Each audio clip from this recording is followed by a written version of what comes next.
चलिए अपन बात करते हैं यहाँ पर स्ट्रेस डिस्ट्रीब्यूशन के बारे में बात करते हैं, बट यहाँ पर मैं किसके बारे में बात करूंगा, मुझे यहाँ पर किस में इंटरेस्टेड हूँ, मैं तो आरसीसी स्ट्रक्चर पे इंटरेस्टेड हूँ। तो मुझे देखना है शेयर स्ट्रेस डिस्ट्रीब्यूशन, आपका जो आरसीसी का जो स्ट्रक्चर है उस पर आपका शेयर स्ट्रेस कैसे डिस्ट्रीब्यूट होगा। ठीक है, तो share stress distribution in RCC section देखते हैं हम। ठीक है, तो यहाँ पर बेसिकली क्या होता है, अगर मैं यहाँ पर आरसीसी अगर मैं बनाऊँ, तो आरसीसी का स्ट्रक्चर अगर मैं बनाऊँ, यहाँ पर क्रॉस सेक्शन अगर मैं दिखाऊँ, तो ये क्या आपके पास ये न्यूट्रल एक्सिस है। ठीक है, this is what, this is your neutral axis. और यहाँ पर क्या रखा है, यहाँ पर आपके पास रीइंफोर्समेंट लगा हुआ है। ठीक है, यहाँ पर क्या लगा है आपके पास, रीइंफोर्समेंट आपका लगा हुआ है। ठीक है, ऊपर क्या रहता है आपके पास, कंक्रीट, नीचे क्या है आपके पास, रीइंफोर्समेंट। देखिए नीचे भी कंक्रीट है, ऐसा तो है नहीं कि ऊपर ये हवा में तो रहेगा नहीं, नीचे भी कंक्रीट है, लेकिन इफेक्टिव जो हम जो देखते हैं वो क्या होता है आपके पास, न्यूट्रल एक्सिस के अबव जो होता है वहीं पर आपको इफेक्टिव हम माना जाता है कि वहां पर हम न्यूट्रल कंक्रीट सेक्शन को हम एनालाइज करते हैं। ठीक है, तो ये क्या आपके पास न्यूट्रल एक्सिस के अबव आपके पास कंक्रीट हो गया, न्यूट्रल एक्सिस के बिलो क्या हो गया आपके पास, स्टील हो गया। इसके पहले हमने जो देखा था वो कैसा था, होमोजीनियस था, मतलब वो जो मटेरियल था वो कंप्लीटली एक ही मटेरियल का था, लेकिन यहाँ पर आपके पास दो कंपोनेंट आ गया है, कंक्रीट भी आ गया और आपके पास स्टील रीइंफोर्समेंट भी आ चुका है। तो मैं इसीलिए सिंस यहाँ पर दो अलग अलग यहाँ पर क्या हो रहा है कंपोनेंट्स यहाँ पर हमें डील करेंगे, तो मैं यहाँ पर क्या करूँगा, मैं सबसे पहले केस नंबर 1 लूँगा। केस नंबर 1 में मैं शेयर स्ट्रेस डिस्ट्रीब्यूशन की बात करूँगा, लेकिन कहाँ पर बात करूँगा, मैं अबव द न्यूट्रल एक्सिस के बारे में बात करूँगा। अबव द न्यूट्रल एक्सिस के बारे में मैं आपसे डील करूँगा। सिमिलरली केस नंबर 2 में मैं आपसे बिलो द न्यूट्रल एक्सिस के बारे में, मतलब जो सेकंड वाला जो पार्ट रहेगा मैं वहां पर आपका डील करूंगा बिलो द न्यूट्रल एक्सिस। चलिए यहां पर इसको नेमिंग कर लेता हूं। मैं बोल रहा हूं कि जो न्यूट्रल एक्सिस तक की जो डिस्टेंस है टॉप कंप्रेशन फाइबर से, उसको मैं बोल दे रहा हूं XA। ठीक है, जनरली हम यहाँ पर फ्लेक्चर में जब भी हम पढ़ते थे तो वहां पर हम XU से डिनोट करते थे। सिंस फ्लेक्चर में हम उसको XU से डिनोट करते थे, इसीलिए मैं यहाँ पर शेयर में मैं दूसरा टर्म ले लिया हूं, वो क्या है हमारे पास XA, ताकि आप वो जो फ्लेक्चर में XU जो था उसका कोई फॉर्मूला वगैरह वहां पर पुट ना कर दें। ठीक है, तो XA की वैल्यू मैंने यहाँ पर ले लिया है, बुक वगैरह में भी XA से ही जनरली रिप्रेजेंट करता है। तो ये वाला जो डिस्टेंस है उसको मैंने क्या ले लिया है, XA। अगेन मैं क्या कर रहा हूँ, अभी मैं सिर्फ अबव द न्यूट्रल एक्सिस, मतलब मैं सिर्फ किसको एनालाइज करूंगा, मैं सिर्फ ये वाले ऊपर वाले पार्ट को मैं एनालिसिस करूंगा। अगेन मैं क्या करूंगा, मैं एक छोटा सा स्ट्रिप ले ले रहा हूँ, कितने डिस्टेंस पे, y डिस्टेंस पे जाके, न्यूट्रल एक्सिस से y डिस्टेंस पे जाके क्या कर रहा हूं, मैं एक स्ट्रिप को कट कर रहा हूं, एक स्ट्रिप को मैं एनालाइज करूंगा यहां पर।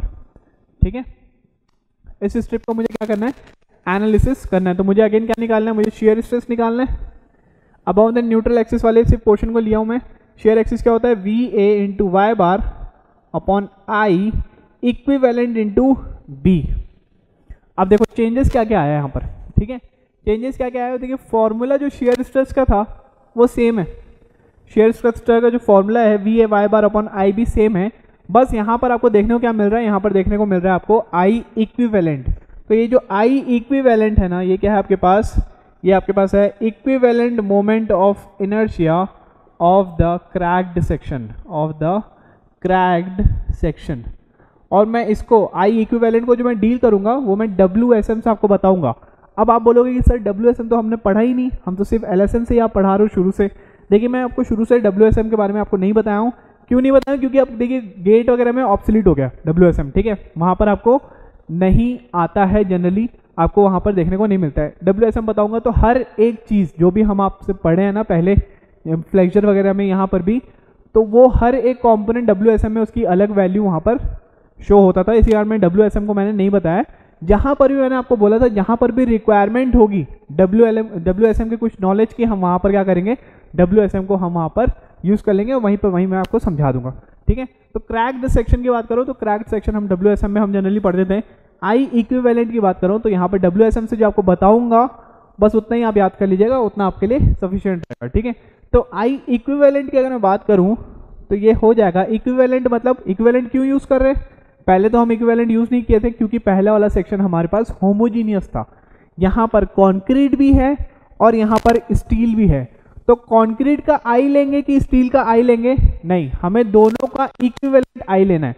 तो यहाँ पर अगर मैं इक्विवेलेंट की बात करूँ तो यहाँ पर मोमेंट ऑफ इनर्शिया मुझे कॉन्क्रीट का भी देखना पड़ेगा, प्लस मोमेंट ऑफ इनर्शिया मुझे यहाँ पर स्टील का भी यहाँ पर देखना पड़ेगा। तो आई इक्विवेलेंट क्या हो जाएगा आपके पास, I concrete plus I steel हो जाएगा। ठीक है, क्लियर है। चलिए नेक्स्ट अपन देखते हैं यहाँ पर। अब एक एक टर्म को मैं यहाँ पर एनालिसिस करूंगा। V A Y bar upon I equivalent into B, यहाँ पर हम सब चीजें देखेंगे, एक एक करके जानेंगे। ठीक है, तो टाउ मैं निकाल रहा हूँ, वी मैंने आपको बताया, वी आपको क्वेश्चन में बताया होगा कि आपके पास जो शेयर फोर्स है वो कितनी है। ठीक है, ए की अगर मैं बात करूँ, ए की बात करूँ, एरिया कौन सा लेना है मुझे, स्ट्रिप में लेना है। स्ट्रिप का जो एरिया लेना है वो कितना हो जाएगा हमारे पास, ये स्ट्रिप का एरिया कितना हो जाएगा, ये वाली हाइट इंटू ये वाली विड्थ, ये वाली विड्थ कितनी है हमारे पास b, तो a कितना हो जाएगा, दिस इज b इंटू ये वाली हाइट, हाइट कितनी हो जाएगी हमारे पास, ये वाली हाइट कितनी हो जाएगी एक्स ए माइनस वाई, तो ये कितना हो जाएगा b into X A minus Y. ये क्या मिल गया मुझे, एरिया मिल गया। नेक्स्ट मुझे निकालना है क्या, नेक्स्ट मुझे निकालना है वाई बार। नेक्स्ट मुझे निकालना है क्या, वाई बार। वाई बार क्या है हमारे पास, सेंटर वाली डिस्टेंस है। वाई बार क्या है हमारे पास, सी जी की डिस्टेंस है कहाँ से कहाँ तक, मैंने आपको अभी समझाया था, न्यूट्रल एक्सिस से सी जी की डिस्टेंस क्या होती है हमारे पास, वाई बार होती है। तो वाई बार मैं निकाल लेता हूँ, वाई बार कितना हो जाएगा, वाई बार हो जाएगा हमारे पास, ये कितना है आपके पास, Y plus X A minus Y by two, ये कितना हो जाएगा, Y plus X A minus Y by two. Clear है, यहाँ तक समझ में आया। तो इसको मैं और क्या लिख सकता हूँ, इसको मैं ऐसे लिख सकता हूँ क्या, इसको मैं लिख सकता हूँ 2y plus X A minus Y, मतलब ये कितना हो जाएगा X A plus Y by two. मैं इसको ऐसे भी लिख सकता हूँ, वाई बार भी आ गया और ए भी हमें देखने को मिल गया। ठीक है, टाउ निकालना है मुझे, तो अगर मैं टाउ लिखूंगा तो टाउ कितना हो जाएगा, टाउ हो जाएगा v इंटू एरिया कितना है हमारे पास, b into X A minus Y, X A minus Y into Y bar, Y bar कितना है हमारे पास X A plus Y by two into 1/2 कर दिया, upon I equivalent into I equivalent into B. तो यहाँ से आप देखिए b भी कैंसिल हो गया, ये b और b कैंसिल हो गया, a plus B into A minus B कितना हो जाएगा, tau v upon 2i equivalent into X A का स्क्वायर माइनस वाई का स्क्वायर। तो यहाँ से आपको देखने को मिल गया कि जो टाउ की जो वैल्यू है वो कितनी आई हमारे पास, हमें जो इक्वेशन मिला वो क्या है हमारे पास, v upon 2i equivalent into x square minus Y square. X square minus Y square कैसे आया, a plus B into A minus B क्या हो जाएगा, A square minus B square. ठीक है, अब देखिए स्क्वायर के टर्म्स में तो वेरिएशन जो रहेगा स्ट्रेस डिस्ट्रीब्यूशन का वो कैसा रहेगा आपके पास, पैराबोलिक वेरिएशन रहेगा। वेरिएशन जो रहेगा आपके पास स्ट्रेस डिस्ट्रीब्यूशन का वो कैसा रहेगा आपके पास, पैराबोलिक वेरिएशन रहेगा। लेकिन कहाँ से कहाँ तक की बात करूँ मैं, अबव द न्यूट्रल एक्सिस। ठीक है, मैं सिर्फ और सिर्फ ये वाला जो पार्ट है आरसीसी का, जो सिर्फ ये वाला पार्ट है, मैं सिर्फ वहाँ के लिए मैं बात कर रहा हूँ। ऊपर वाले पार्ट के लिए, न्यूट्रल एक्सिस से ऊपर वाले पार्ट के लिए जो स्ट्रेस डिस्ट्रीब्यूशन है वो कैसा आपके पास वेरी करेगा, पैराबोलिक वेरी करेगा। क्लियर, चलिए अब अपन बात करते हैं यहाँ पर एक्स ए तो आपको पता है, वाई के बारे में बात कर लेंगे। आई इक्विवेलेंट, आई इक्विवेलेंट मैंने क्या बताया, आई इक्विवेलेंट होता है आई कॉन्क्रीट प्लस आई स्टील। ठीक है, तो सबसे पहले आई इक्विवेलेंट क्या हो जाएगा आपके पास, I concrete plus I of steel. ठीक है, तो देखिए यहाँ पर मुझे ना WSM से मैंने आपको बताया कि WSM से मैं आपको शो करूंगा, क्रैक्ड सेक्शन की बात कर रहा हूँ यहाँ पर। तो ये क्या है हमारे पास, this is your neutral axis. Concrete के बारे में बात करूँ तो मैं बताया इफेक्टिव जो पोर्शन रहता है कंक्रीट का वो क्या रहता है, अबव द न्यूट्रल एक्सिस जो रहता है वही क्या होता है, कंप्रेशन में रहता है। कंक्रीट का जो पार्ट जो मेन जो रहता है वो कंप्रेशन में जो डील करता है वो कहाँ तक रहता है, अबव द न्यूट्रल एक्सिस। ये मैंने मॉड्यूल नंबर 1 में आपको अच्छे से समझाया था। ठीक है, इसके नीचे न्यूट्रल एक्सिस के नीचे आपका जो पार्ट होता है वहां पर कंक्रीट का जो रोल होता है वो सिर्फ और सिर्फ वो रहता है कि आपको जो सपोर्ट मिलेगा स्टील को, बस उतना ही। कंप्रेशन में वहां पर टेंशन में कोई रोल प्ले नहीं करता। पूरा कंप्रेशन में जो प्ले करता है कंक्रीट, जो रोल प्ले करता है इफेक्टिव जो रहता है वो अबव द न्यूट्रल एक्सिस रहता है, बिलो द न्यूट्रल एक्सिस नहीं रहता। ठीक है। तो अगर मैं बात करूं यहाँ पर कंक्रीट के बारे में बात करूं तो कंक्रीट का मुझे क्या निकालना है, मोमेंट ऑफ इनर्शिया निकालना है कंक्रीट का, ठीक है। तो यहाँ पर मैं पैरेलल एक्सिस थ्योरम यूज करूंगा। तो यहाँ पर आई कितना होता है आपके पास, आई कितना हो जाएगा आपके पास, आई जी प्लस ए इंटू एच स्क्वायर, ठीक है। पैरेलल मोमेंट ऑफ इनर्शिया निकाल रहे हैं हम, तो कितना हो जाएगा आई जी प्लस ए इंटू एच स्क्वायर। ये कितना आपके पास, this is your x A, ये कितना आपके पास, दिस इज योर बी, ठीक है। तो आई जी कितना हो जाएगा आपके पास, तो सबसे पहले आई कॉन्क्रीट निकाल लेता हूं मैं, आई कॉन्क्रीट, आई जी कितना हो जाएगा आपके पास, B into X A cube by 12 plus, ठीक है, बी डी क्यूब बाई 12 कर लिया, रेक्टेंगुलर पोर्शन है, प्लस एरिया, एरिया कितना हो जाएगा आपके पास, एरिया हो जाएगा आपके पास बी इंटू एक्स ए, ये एरिया आ गया, इंटू क्या है आपके पास एच स्क्वायर। एच स्क्वायर क्या होता है जानिए, एच स्क्वायर होता है कि ये वाला जो रेक्टेंगल है इसका जो सेंटर ऑफ ग्रेविटी है, इसका जो सी जी का जो पॉइंट है वो वाला पॉइंट और न्यूट्रल एक्सिस का जो डिस्टेंस है, वो वाला पॉइंट और न्यूट्रल एक्सिस का जो डिस्टेंस है that is your H, that is your H. तो वो कितना हो जाएगा, वो हो जाएगा आपके पास एक्स ए बाई 2, वो कितना हो जाएगा आपके पास एक्स ए बाई 2 का होल स्क्वायर, ठीक है। तो ये क्या आ गया आपके पास, ये आ गया आपके पास आई कॉन्क्रीट। तो ये बोल सकता हूँ मैं B into X A cube को मैंने कॉमन ले लिया, B into X A cube को मैंने कॉमन ले लिया, 1/12 प्लस 1/4, 1/12 प्लस 1/4 कितना हो जाएगा, दिस इज 3 प्लस 1/12 प्लस 1/4 कितना हो जाएगा, ये 1/3, ठीक है। कितना आ जाएगा B into X A cube by 3, I concrete आपका मिल गया। अब क्या करना है मुझे निकालना है आई स्टील, मुझे क्या निकालना है आई स्टील, ठीक है। तो मैं यहाँ पर भी पैरेलल एक्सिस थ्योरम यूज कर रहा हूँ, तो यहाँ पर आई का फॉर्मूला क्या हो जाएगा आई जी प्लस ए इंटू एच स्क्वायर। अब यहाँ पर क्या करना है हमें, यहाँ पर ध्यान दीजिएगा कि यहाँ पर आपको WSM का कंसेप्ट मैं आपको कुछ बताने वाला हूँ, ठीक है।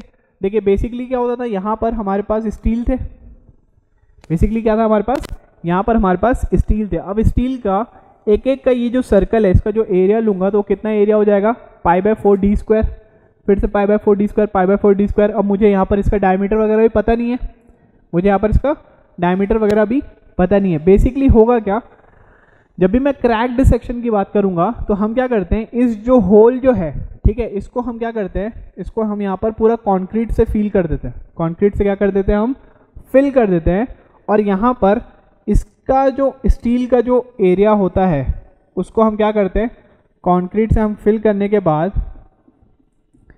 इसको हम कन्वर्ट कर देते हैं क्रैक्ड सेक्शन में। तो जो AST जो था आपका स्टील का जो एरिया था उसको हम यहाँ पर इसका जो एरिया जो होगा वो हो जाएगा M इंटू AST के रिस्पेक्ट में हम क्या करते हैं उसको चेंज कर लेते हैं WSM में, ठीक है। तो इसके लिए अगर मेरे को समझाने के लिए मुझे काफ़ी डिटेल में WSM बताना पड़ेगा।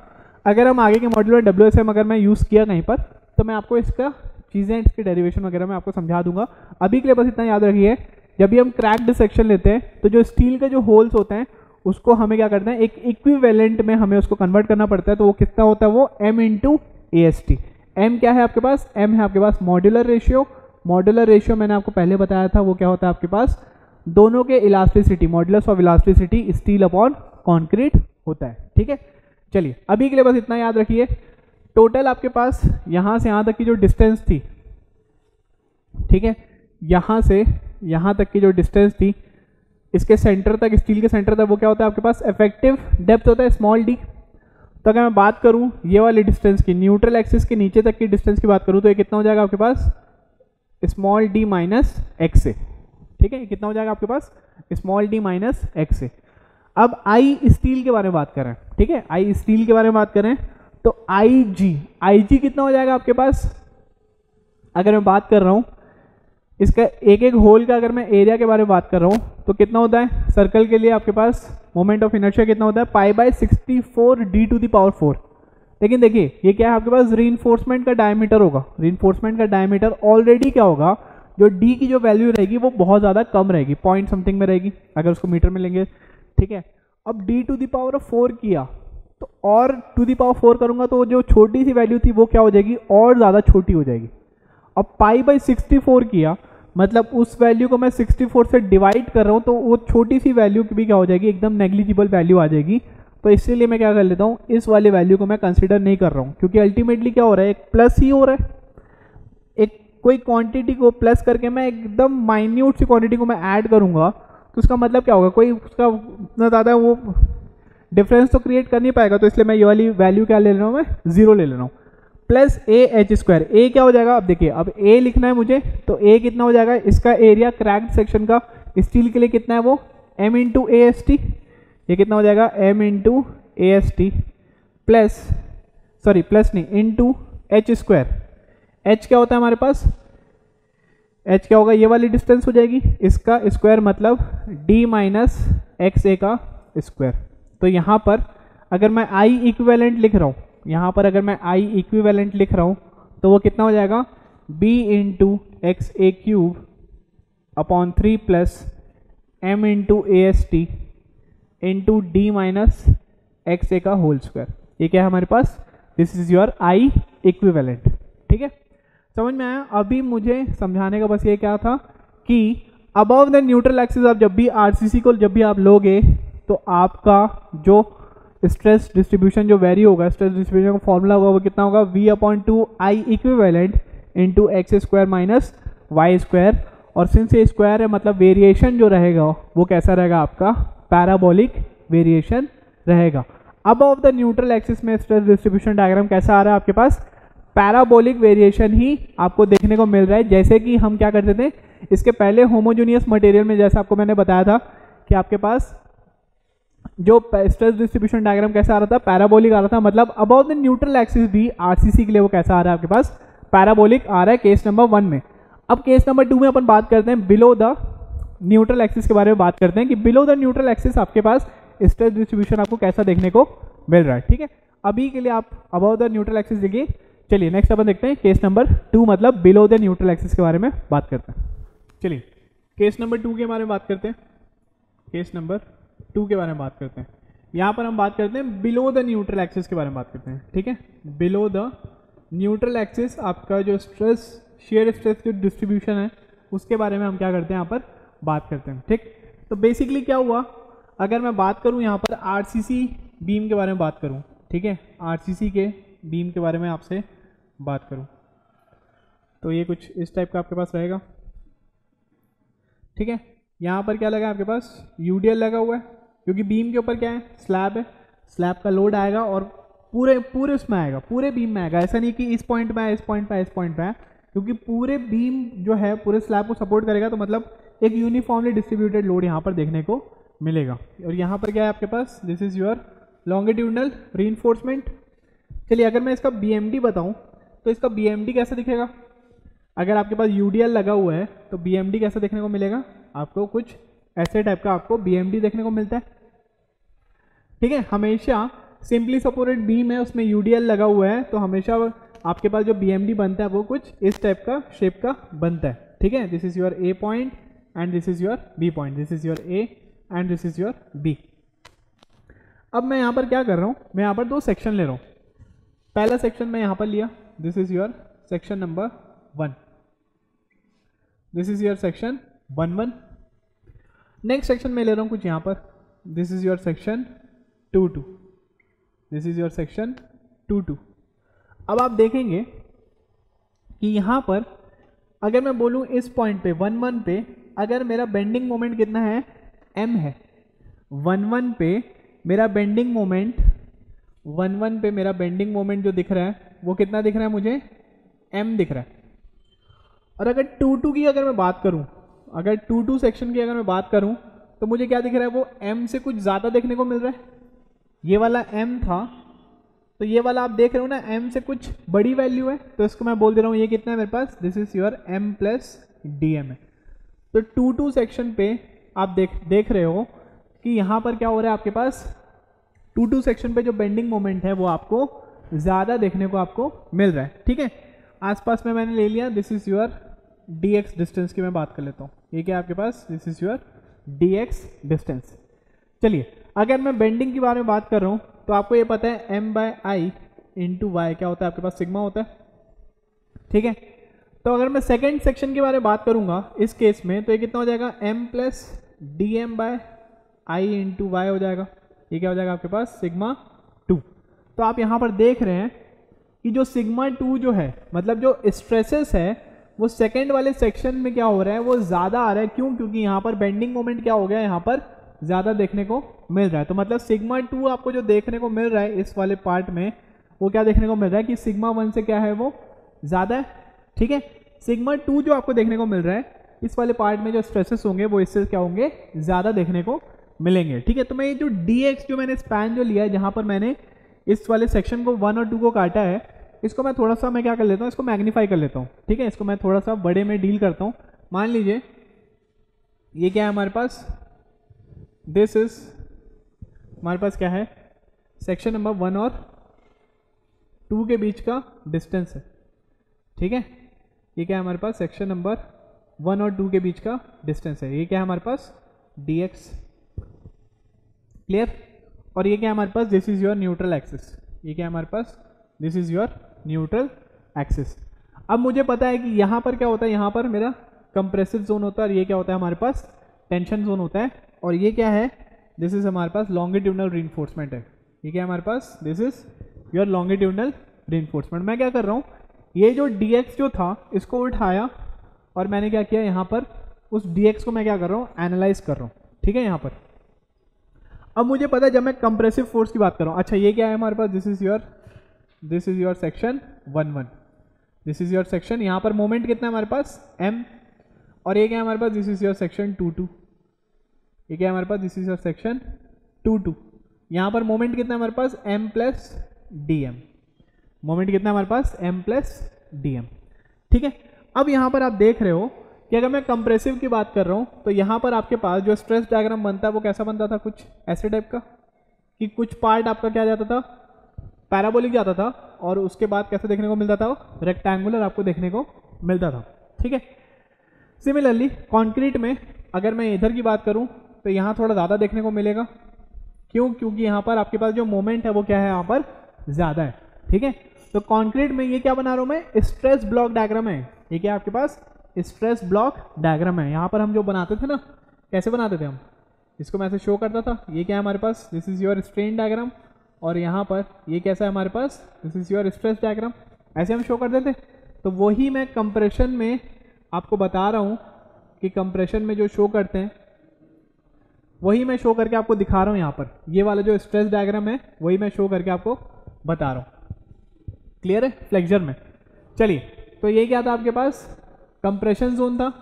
अगर मैं बात करूं यहाँ पर कि 2 में क्या हो रहा है, यहाँ पर मोमेंट क्या है, यहाँ पर ज़्यादा है, और 1 में क्या है, मोमेंट जो है वो क्या है, यहाँ पर कम है।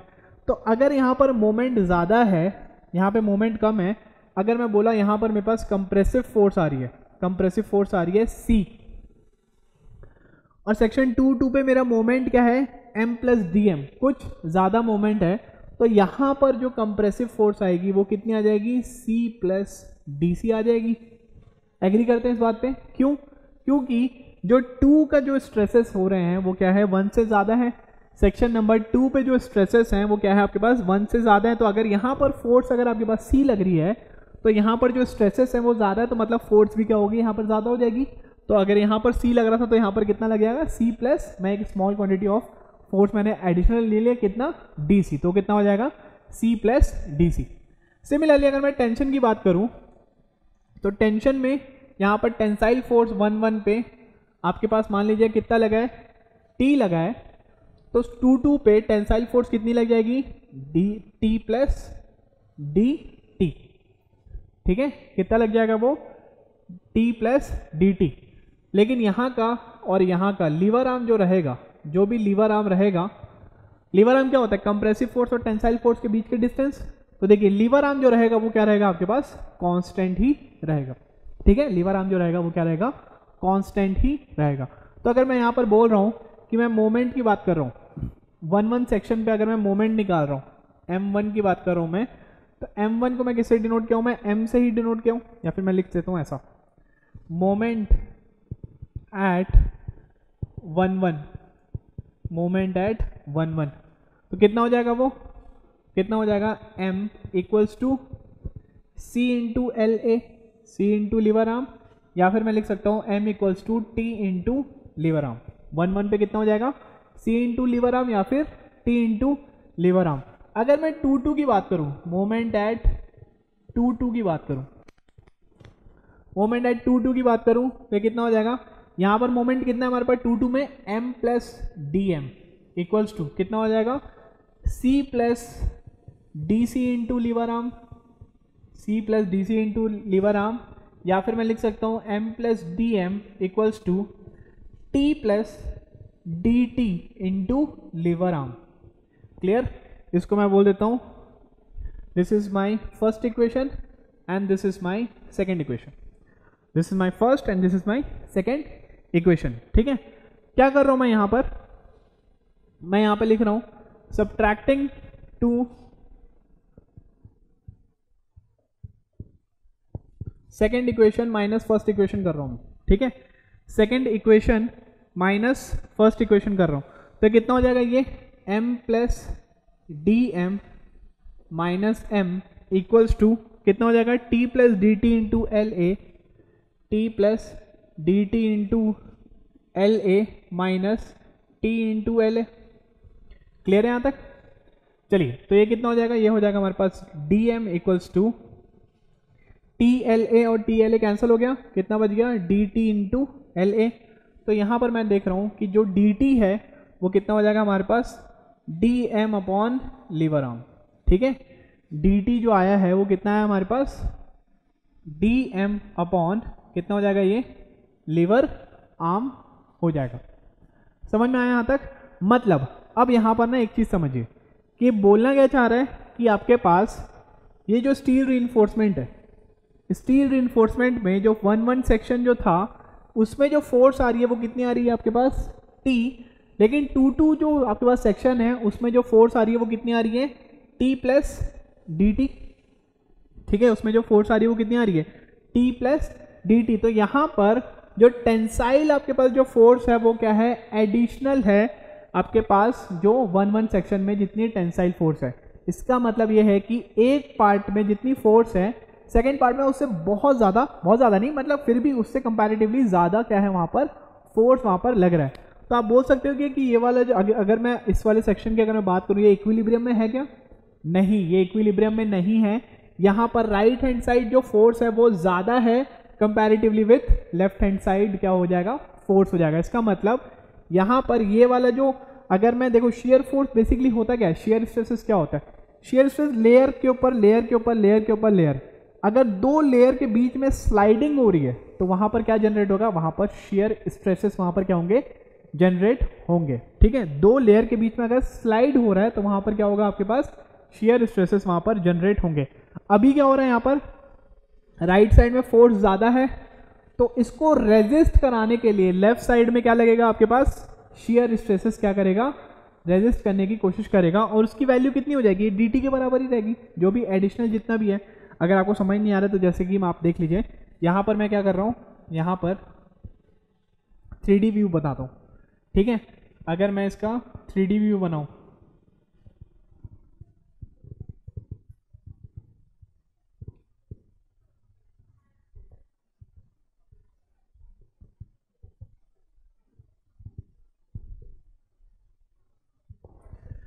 ठीक है, ये क्या है आपके पास, यहाँ पर आपके पास रीइंफोर्समेंट लगी हुई है, यहाँ पर क्या लगा है आपके पास, रीइंफोर्समेंट लगा हुआ है। इस वाले पॉइंट पे क्या हो रहा है, d प्लस डी टी आ रहा है, और यहाँ पर क्या हो रहा है, यहाँ पर आ रहा है आपके पास t। ठीक है, ये क्या है, विड्थ है, दिस इज योर b, और ये क्या है आपके पास, this is your dx। Clear है? तो यहाँ पर आप देख रहे हो कि इस साइड पे जो फोर्स है वो क्या हो रहा है, यहाँ पर ज़्यादा हो रही है, इस साइड में जो टेंसाइल फोर्स है वो कम हो रहा है। तो मतलब क्या करेगा, अभी इक्विलिब्रियम में है नहीं है इक्विलिब्रियम में, इस साइड ज़्यादा खींचा चला जाएगा, स्लाइड होगा, शेयरिंग होगी, तो शेयर स्ट्रेसेस क्या करेगा, शेयर स्ट्रेस मतलब क्या कर रहा है, उसको रेजिस्ट करने की कोशिश करेगा। तो शेयर स्ट्रेस कहाँ पर डेवलप होंगे, किस साइड में डेवलप होंगे, शेयर स्ट्रेसेस इस साइड में क्या होंगे, डेवलप होंगे, टाउ। ठीक है, इस साइड में क्या होंगे, डेवलप होंगे टाउ। और वो जो शेयर स्ट्रेसेस है वो किसके बराबर होंगे, ये जो एडिशनल जो फोर्स है उसके बराबर ही होंगे, क्योंकि अगर मैं dt हटा देता तो यहाँ का t और यहाँ का t दोनों क्या रहते हैं, इक्विलिब्रियम कंडीशन में रहते हैं। लेकिन सिंस मैं यहाँ पे t प्लस dt कर रहा हूँ तो इस एडिशनल फोर्स को कौन कवर अप करने की कोशिश करेगा, जो शेयर स्ट्रेसेस वहाँ पर जो बिल्ड हो रहे हैं, रेजिस्टिंग जो फोर्स रहेगी वो क्या करेगा, यहाँ पर उसको रेजिस्ट करने की कोशिश करेगा उस एडिशनल dt को। ठीक है, तो अभी के लिए आप ये समझिए dt जो आया है वो कितना है आपके पास, dm अपॉन लीवर आर्म। ठीक है, dm अपॉन लीवर आर्म। चलिए अब यहाँ पर अगर मैं बात करूँ कि ये आपका जो आपके पास, इसको पॉइंट में लिख लीजिए जो मैं लिखवाया हूँ, तो आप यहाँ पे लिख सकते हैं this additional dm, this additional dt is responsible for सबसे पहला अभी आपको जो बताया मैं, ये dt के कारण क्या आ रहा है यहाँ पर, जो शेयर स्ट्रेस जो इंड्यूस हो रहा है, is responsible for shear stress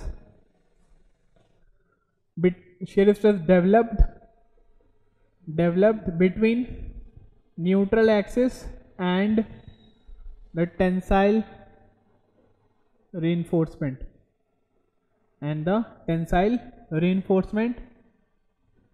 This additional dt is also responsible for the bond stress between the concrete and steel, ठीक है।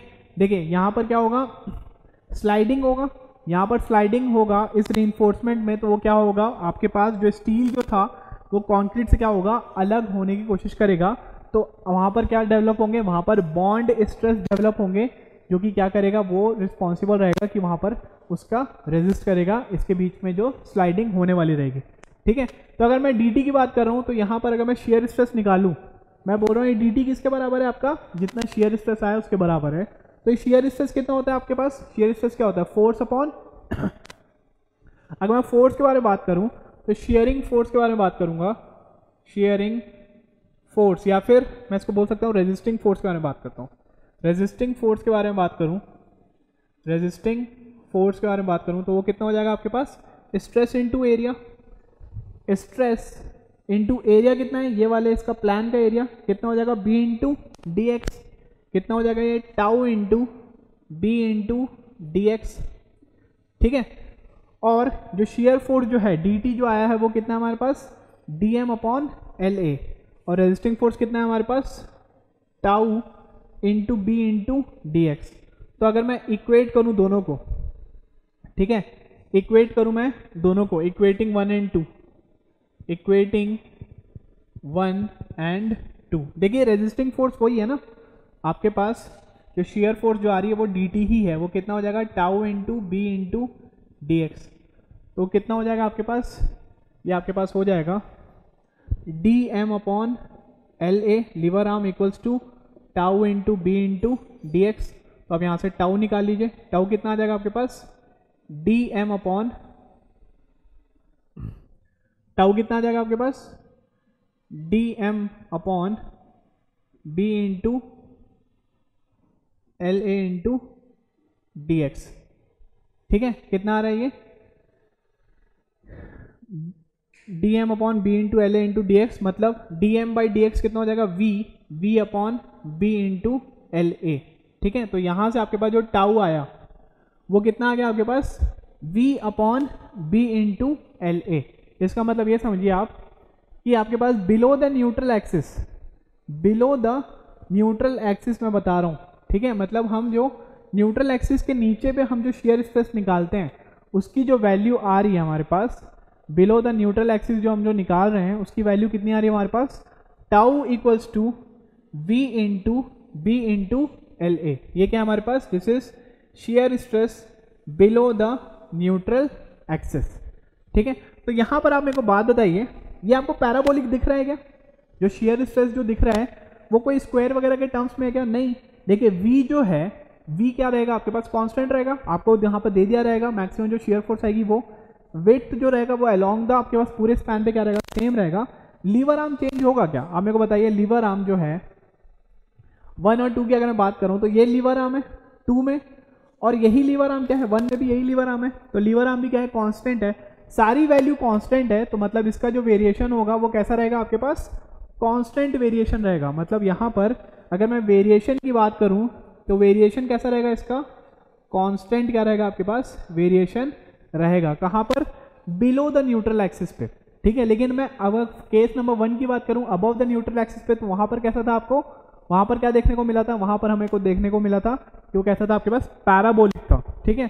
तो अगर मैं बात करूं यहां पर, अगर मैं बात करूं इस केस में,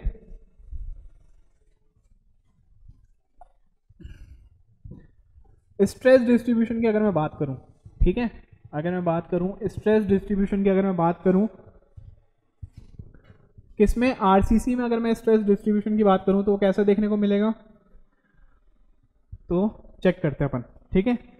तो यहां पर देखते हैं stress distribution in RCC, stress distribution, sorry stress नहीं, shear stress distribution, shear stress distribution in RCC, in RCC, तो वो कितना हो जाएगा, वो भी देख लेते हैं।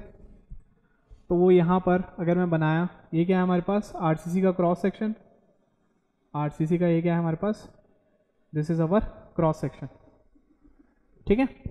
तो अगर मैं यहाँ पर इसका अगर मैं देखूं तो हमें ये पता है कि न्यूट्रल एक्सिस तक, अबव द न्यूट्रल एक्सिस की अगर मैं बात करूं, ठीक है, अबव द न्यूट्रल एक्सिस की बात करूं तो वो कैसा देखने को मिला था, हमें पैराबोलिक देखने को मिला था, ठीक है। हमें कैसा देखने को मिला था, अबव द न्यूट्रल एक्सिस, मतलब केस नंबर 1 में हमें टाउ की वैल्यू कितनी देखने को मिली थी, V/2 into I equivalent into x square minus Y square, ये देखने को मिला था, और वो कैसा था हमारे पास, वो था पैराबोलिक। लेकिन अगर मैं केस नंबर 2 की बात करूं बिलो द न्यूट्रल एक्सिस में, तो वो हमें कैसा देखने को मिला, वो हमें देखने को मिला कांस्टेंट, वो हमें कैसा देखने को मिला, कांस्टेंट देखने को मिला। और यहाँ पर अगर मैं टाउ की बात करूं तो ये टाउ कितना है हमारे पास, V/B इंटू लीवर आर्म, ठीक है। तो यहाँ पर पूरा जो लेक्चर मैं आपको जो समझाने की जो कोशिश कर रहा था, बस वो मैं एक ही चीज़ बताना चाह रहा था, क्या, कि जो शेयर स्ट्रेस डिस्ट्रीब्यूशन आरसीसी के लिए जो रहेगा वो ऊपर से न्यूट्रल एक्सिस तक कैसा रहेगा, वो पैराबोलिक रहेगा। वो कैसा रहेगा आपके पास, this is your parabolic variation. लेकिन अगर आप नीचे की बात करोगे तो नीचे का पैराबोलिक नहीं रहेगा, वो कैसा रहेगा आपके पास, कांस्टेंट वेरिएशन देखने को मिलेगा। समझ में आया ये चीज़, ठीक है। बस इतनी सी चीज़ बताने के लिए मुझे बहुत सारी चीज़ें को डेराइव करना पड़ा, ठीक है। तो डेरिवेशन इंपॉर्टेंट नहीं है यहाँ पर, ठीक है। आपको अगर देखोगे तो डेरिवेशन इंपॉर्टेंट नहीं है, ये वाली चीज़ एक ही बार में बस चाहे तो नोट करके मैं लिखवा सकता था, लेकिन उसमें मज़ा नहीं आता, ठीक है। अभी हम क्या कर रहे हैं, अच्छे डिटेल में पढ़ रहे हैं, तो इन केस मान लीजिए कोई क्वेश्चन वगैरह में कहीं से कुछ चीज़ एडिशनल कोई चीज़ आ गया, कोई चीज़ कंसेप्चुअल चीज़ें पूछ गई, तो आपको ये चीज़ पता होनी चाहिए कि नीचे का हमने जो शेयर स्ट्रेस निकाला है वो किससे निकाला है, हमने इस वाले फॉर्मूले से निकाला है, कितना, V/B इंटू LA, ठीक है। कितना निकाला हमने, V/B इंटू LA। और अगर मैं ऊपर की बात करूं तो ऊपर वाले रीजन में हमने टाउ की जो वैल्यू निकाला था वो कैसे निकाला था, V/2 into I equivalent into x square minus Y square, ठीक है। इस वाली चीज़ में एक नोट करके भी लिख सकते हो आप, ठीक है। फॉर लिमिटिंग कंडीशन आप लिख सकते हो, फॉर लिमिटिंग कंडीशन, ठीक है। जनरली बुक्स वगैरह में आपको देखने को मिलेगा। मैंने क्या बताया, टाउ इक्वल्स टू क्या बोला मैंने, V/B इंटू LA, ठीक है। लीवर आर्म क्या होता है आपके पास, D-0.42 इंटू XU होता है। लिमिटिंग कंडीशन में क्या बोल रहा हूँ मैं, XU कितना लिख सकते हैं हम, XU लिमिट, तो ये कितना हो जाएगा, D-0.42 इंटू XU लिमिट कितना होता है हमारे पास, D कॉमन ले लिया मैं, ये कितना हो जाएगा 1 - 0.42 इंटू K, और ये कितना होता है D इंटू J मैंने आपको बताया था लीवर आर्म फैक्टर होता है, ठीक है। जब मैं डिजाइन पढ़ा रहा था, J की वैल्यू कितनी होती है, 1 - 0.42 इंटू K, ठीक है। तो लीवर आर्म को कहीं कहीं पर D इंटू J के रेस्पेक्ट में भी देते हैं, तो यहाँ पर आप D टाउ इक्वल्स टू लिख सकते हो V/B into D into J, इस रेस्पेक्ट में भी आपको गिवन हो सकता है। तो ये DJ जो है, ठीक है, जो DJ जो दिख रहा है वो कुछ नहीं है, वो क्या है आपके पास, लीवर आर्म ही है और कुछ नहीं है। समझ में आया पूरा जो मैं समझाया हूँ अभी तक, ठीक है। पूरा अभी तक जितना भी हमने पढ़ा है उसका सिर्फ एक ही चीज़ मैं आपको समझाना चाह रहा था, वो बस ये था कि जो शेयर स्ट्रेस डिस्ट्रीब्यूशन जो होता है आरसीसी के लिए, वो क्या होता है आपके पास, टॉप पोर्शन जो रहेगा, ठीक है, न्यूट्रल एक्सिस के अबव जो रहेगा वो कैसा रहेगा आपके पास, पैराबोलिक रहेगा, और जो न्यूट्रल एक्सिस के जो बिलो रहेगा वो क्या रहेगा आपके पास, वो रहेगा कांस्टेंट। समझ में आया, वो कैसा रहेगा आपके पास, कांस्टेंट। ठीक है, अब यहां पर आईएस कोड ने एक और चीज बताया आपको कि यहां पर आपके पास आरसीसी के लिए हमने क्या पढ़ा अभी कि न्यूट्रल एक्सिस का वो रहेगा पैराबोलिक और उसके नीचे क्या रहेगा, वो कांस्टेंट रहेगा। ठीक है, आईएस कोड ने एक और चीज आपको सजेस्ट की है, अगर आपसे एवरेज या फिर नॉमिनल शेयर स्ट्रेस पूछा है, अगर आपको एवरेज या फिर नॉमिनल शेयर स्ट्रेस पूछा है तो उसको क्या किया उसने, कहाँ तक कंसिडर किया है उसने, उसको यहाँ तक उसने उसको कंसिडर किया हुआ है। ठीक है, कैसे कंसिडर किया उसने, नॉमिनल शेयर स्ट्रेस को उसने इस पोर्शन में as a rectangular shear stress distribution consider किया। This is your tau V, इसको हम बोल सकते हैं nominal shear stress, nominal shear stress, या फिर इसको हम बोल सकते हैं एवरेज शेयर स्ट्रेस। तो ये जो टाउ वी की जो वैल्यू रहेगी वो हो जाएगी V upon B into D. But actual की अगर मैं बात करूं, एक्चुअल जो शेयर स्ट्रेस जो रहेगा, एक्चुअल जो शेयर स्ट्रेस जो रहेगा वो कैसा रहेगा आपके पास, टॉप पोर्शन पैराबोलिक और बॉटम पोर्शन कैसा रहेगा आपके पास, वो रहेगा एज अ कांस्टेंट। समझ में आया, बस इतनी सी चीजें मैं आपको समझाना चाहता था। आज के पूरे लेक्चर में हमने क्या समझा, हमने बस एक ही चीज समझी है कि जो शेयर स्ट्रेस जो डिस्ट्रीब्यूशन जो होता है, अगर वो आप नॉर्मल जो हमने जो सॉम में जो पढ़ा था, सॉम में हमने क्या पढ़ा था कि कोई भी होमोजीनियस सेक्शन, कोई भी होमोजीनियस मटेरियल सेक्शन के लिए अगर वो रेक्टेंगुलर सेक्शन है तो वहां पर हमने देखा था कि आपके पास जो शेयर स्ट्रेस डिस्ट्रीब्यूशन कैसा था, वो था पैराबोलिक। लेकिन अगर मैं आरसीसी की बात करूं तो ये आरसीसी होमोजेनियस तो है नहीं, यहाँ पर कंक्रीट भी है और यहाँ पर क्या है आपके पास, स्टील भी है। तो इस केस में कंप्लीटली पैराबोलिक नहीं बनता है, इस केस में ऊपर वाला पैराबोलिक होता है और नीचे वाला कैसा होता है, वो होता है आपके पास कांस्टेंट। ठीक है, तो इसको मैंने अलग अलग केस में भी आपको काफ़ी डिटेल में काफ़ी सारी चीज़ों के साथ मैंने आपको यहाँ पर समझाया है। तो प्लीज़ इसको नोट डाउन कर लेना आप।